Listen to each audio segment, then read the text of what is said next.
जो मखसूस नशस्तों के हवाले से गवर्नर केपी साहब ने जो हल्फ लिया है, अब इस पे हम ये देख रहे हैं कि हुकूमत ने, स्पीकर साहब ने, वज़ीर आला ने चैलेंज कर दिया इसको, लेकिन इसके साथ साथ अपोजिशन के साथ सीट एडजस्टमेंट जब की जाती है तो सवाल ये पैदा होता है कि ये कॉन्ट्रडिक्शन नहीं है कि एक तरफ जो हल्फ बर्दारी है उसको आप चैलेंज कर रहे हैं, फिर अपोजिशन के ख़िलाफ़ तो एक बयानिया भी मौजूद है आपकी पार्टी का, फिर सीट एडजस्टमेंट की ज़रूरत क्यों पेश आ गई?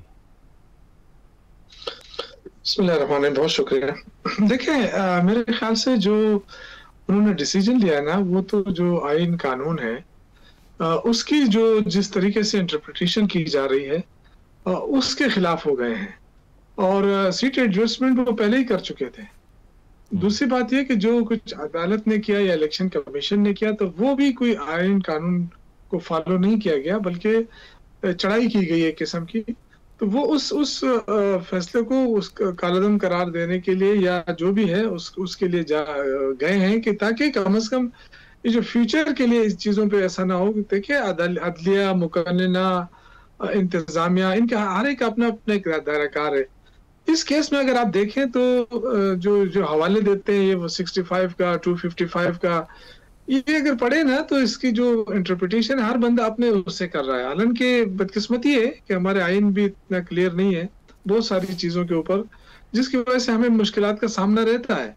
पहले तो आइन को साफ करना पड़ेगा, लेकिन बहरहाल जो है उसमें जिस तरीके से इंटरप्रेट किया गया कि स्पीकर की अदम मौजूदगी की वजह से हो सकता है, स्पीकर इनकार कर दे तब हो सकता है। तो इस केस में तो ना स्पीकर ने इनकार किया है, ना वो अदम मौजूद था, बल्कि मौजूद था और इजलास हुआ है, कोरम पूरा नहीं हुआ।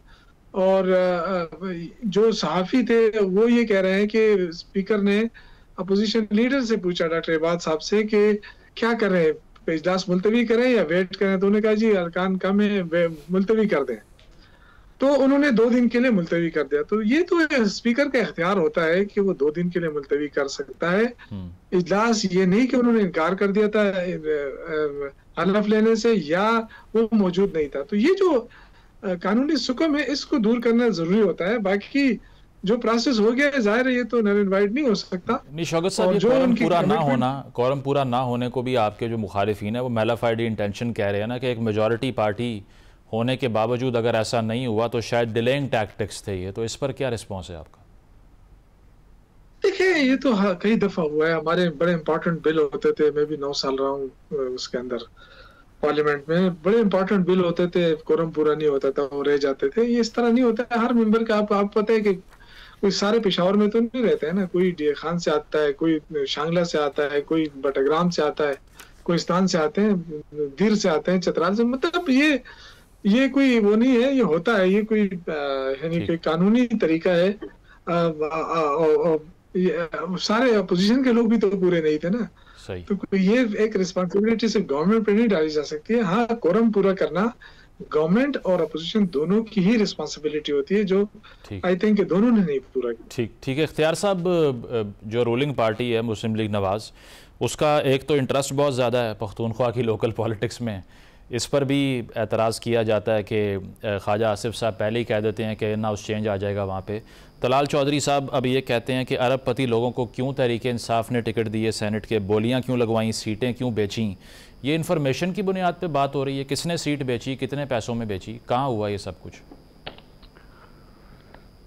अच्छा, thank you very much Muzammil भाई। देखें, सबसे पहले मैं आपको बताऊं कि जब इलेक्शन कमीशन से और अदालत की जानिब से फैसला हो गया कि इन अरकान की नोटिफिकेशन हो गई है, तो फिर ये स्पीकर की कुली तौर पर जिम्मेदारी होती है कि वो सेनेट इलेक्शन से पहले उन लोगों का और उन अरकान के वो हल्फ को यकीनी बनाए। बावजूद इसके कि आपको ये पता है कि अपोजिशन के पास वो मतलूबा तादाद भी मौजूद नहीं है कि वो किसी असम्बली का इजलास जो है तो वहाँ पर वो रिक्वेजिट कर सकते हैं, उसकी वो रिक्वेजिशन दे सकते हैं। तो मेरे ख्याल में ये मेलाफाइड ही थी, इसमें कोई दूसरी बात नहीं थी। और अगर आपके साथ अलायंस बन गया था तो अलायंस का मकसद भी यही था कि उसमें हमने आपको कवर दिया था, जो आपको हमने कवर दिया था उसका मकसद भी ये था। आपने हमारे साथ इत्तेहाद क्यों किया, दैट इज अनदर स्टोरी। जहां आपने बात की ये अरबपतियों की, तो मैं आपको बताऊं कि ये कोई पहली दफा नहीं है। शौकत साहब खुद उस असम्बली में थे, ये मेरे भाई हैं, इन्होंने असेंबली में मुझसे ज़्यादा वक्त गुजारा है, इन्होंने ज़्यादा एक्सपीरियंस इनका होगा। लेकिन पीटीआई का ये जो पाकिस्तान की सियासत में पैसे का इस्तेमाल जो था ना, ये पहले भी था, लेकिन जिस तरीके से इन्होंने इसको कॉरपोरेट बिजनेस बना दिया है, एक वजीर जो मेरे ख्याल में इनकी कैबिनेट में उस वक्त एक बड़े नीट क्लीन वो लॉ मिनिस्टर थे, उसके हाथों पैसे बंटवाए और परवेज खटक वाज सीएम दैट टाइम। इन्होंने अपने आप को मजबूत करना है, इन्होंने अपने आप को सेफ करना है और अपने आप को मजीद तरक्की याफ्ता बनाना है। इनका सियासत से ज्यादा लेन देन नहीं है। मिर्जा फरीदी पूरा सिस्टम खरीद लेता है, आजम स्वाति खरबपति आदमी है, उसने पूरा सिस्टम खरीद लिया। तो क्या ये जो कारकुन लोग हैं इनका मेरे ख्याल में, मैं तो अप्रिशिएट करता हूं जिन लोगों ने पाकिस्तान तहरीक इंसाफ में आवाज बुलंद की, उन्होंने अपनी बात आगे पहुंचाई। अगर अपनी क़ियादत तक उनकी बात नहीं पहुंची, लेकिन कौम तक उनकी बात पहुंच चुकी है कि पाकिस्तान तहरीक इंसाफ की तमाम टिकटें जो हैं वो अरबपति और खरबपति के लोगों के हैं, जो पूरे के पूरे लॉट खरीद लेते हैं, पूरी की पूरी पार्टी खरीद लेते हैं, सरकार खरीद लेते हैं, मेंबर्स खरीद लेते हैं, पूरा निजाम खरीद लेते हैं, और उन्होंने खरीद के दिखा दिया। तो this is what they are doing. मेरे ख्याल में ये, मुझे नहीं लगता कि इनमें से कोई बंदा ऐसा आएगा जो यहां पर आके कोई कानून साजी में कोई बेहतर किरदार अदा कर सकेगा। इसमें कौन सा बंदा है जो इतना तुरम खान होगा जो कानून साजी को समझता है? मां सिवाय मैं समझता हूं इसमें एक आध बंदे जो हैं, जो मिडिल क्लास के लोग हैं, जो कानून साजी समझते हैं, जो सियासी कारकुन है, वो एक आध ही बंदा है। बाकी तो सारे जो हैं अरबपति करबपति लोग हैं, या किसी मोरूसी सियासत को लेकर उस लेगेसी को चलते हुए वो पार्लियामेंट में और सेनेट में आ जाएंगे। इख्तियार साहब, इसके अलावा किसी एमपीए को भी परसू करने की कोशिश की है आपने? उमर अयूब साहब को ये कहना पड़ गया कि कोई एमपीए नहीं टूटेगा हमारा। अमीर मुकाम साहब ने भी इस हवाले से बात की थी कि पॉलिटिक्स में कुछ हतमी नहीं होता। देखिए, मेरे ख्याल में पाकिस्तान तहरीक इंसाफ अगर कभी भी ज़मीर की आवाज़ पे बात अगर हो, या किसी एमपीए और एमएनए के टूटने की बात हो, या किसी सेनेटर के टूटने की बात हो, तो चेयरमैन सेनेट आतिफ संजरानी का इलेक्शन मेरे ख्याल में इनको भूलना नहीं चाहिए। What was that? ठीक, वो हलाल था। खैबर पख्तूनख्वा हाउस में, सीएम हाउस में, पेशावर में ऐसे गड्डियां तकसीम होती हैं पैसों की, वो हलाल है। अभी भी मैं आपको बताऊं कि अपने मेंबर्स को इंटैक्ट रखने के लिए इन्होंने करोड़ों रुपए के टोकन मनी दिए हैं। ठीक है, इतना पैसा चला है, लेकिन जो बड़े मगरमच्छ हैं वो आके उन्होंने सारी मछलियां छोटी खा ली हैं। This is what they are doing. ठीक है। शौकत साहब भी, ये इख्तियार साहब भी यही बात कर रहे हैं कि पैसा चला है, लोगों को ख़रीदा गया है ताकि उनकी लॉयल्टीज़ चेंज ना हो जाएं। जो नाराज़ अरकान आपकी पार्टी के हैं, या फिर खुर्रम ज़िशान साहब की अगर हम बात कर लें, वो कह रहे हैं बंद कमरों में बंदर बांट की जा रही है। तो ये जो इल्ज़ामात हैं कि जो अरबपति लोग हैं उनको टिकट मिलते हैं, जिनके पास मॉनेटरी पावर है, जिनके पास पैसा है, वो पार्टी में हायरार्की में ऊपर आ जाते हैं, बाकी सबका हक मारा जाता है। इस पर क्या रिस्पॉन्स है आपका? देखिए, ये गलत बात है। पैसा होना ये कोई डिस्क्वालिफिकेशन नहीं है, और ये कहाँ साबित हुआ है कि पैसे लेकर दिए गए? इमरान खान तो जेल में बैठा है ना, वो तो पैसे नहीं लेगा ना। तो जब नाम उन्होंने फाइनल किए, जब हमारा बैरिस्टर गौर कह रहा है कि नाम इमरान खान ने फाइनल किए, सलमान अकरम राजा साहब कह रहे हैं कि नाम इमरान खान ने फाइनल किए, जो डिप्टी सेक्रेटरी जनरल है शमीम नकवी साहब, उन्होंने कहा कि इमरान खान ने फाइनल किए। तो एक अमीन गंडापुर, चलो वो उनकी बात ना माने, लेकिन बाकी जो लोग कह रहे हैं कि इमरान खान ने नाम फाइनल किए, तो फिर मैं कौन होता हूं कि मैं कहूं कि नहीं ये नहीं है? तो मेरी तो मुलाकात ही नहीं होती है। तो डेफिनेटली अगर इमरान खान ने किया है तो उन्होंने कुछ सोच समझ के किया होगा ना। अब ये तो गलत बात है कि मैं नजरियाती अपने आप को कहूं और अब मैं कहूं कि जी ये गलत है, और ये अमीर लोग, इस क्या पार्टियों में अमीर लोग नहीं है?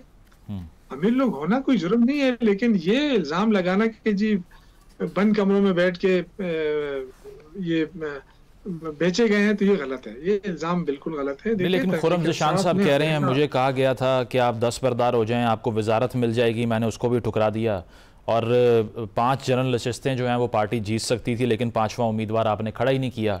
इसकी क्या वजूहात हैं? देखिए, जब आप मुज़ाकरात करते हैं ना, तो उसमें फिर सारा फायदा आप नहीं ले सकते हैं, वो ले दे होती है। और उसमें सबसे जो इम्पोर्टेंट चीज़ थी कि जो जिस तरफ इशारा हो रहा है कि जी करप्शन करप्शन करप्शन, तो उसको रोकने के लिए ये हुकूमत और अपोजिशन बैठी है। तो ये तो मेरे ख्याल से अच्छी बात है, इसको तो अप्रिशिएट किया जाना चाहिए। देखिए सेनेट में और क्या होता है, सूबे की नुमाइंदगी होती है, चाहे वो एक सीट अपोजिशन ले ले या गवर्नमेंट ले ले, सूबे की नुमाइंदगी होगी ना जी।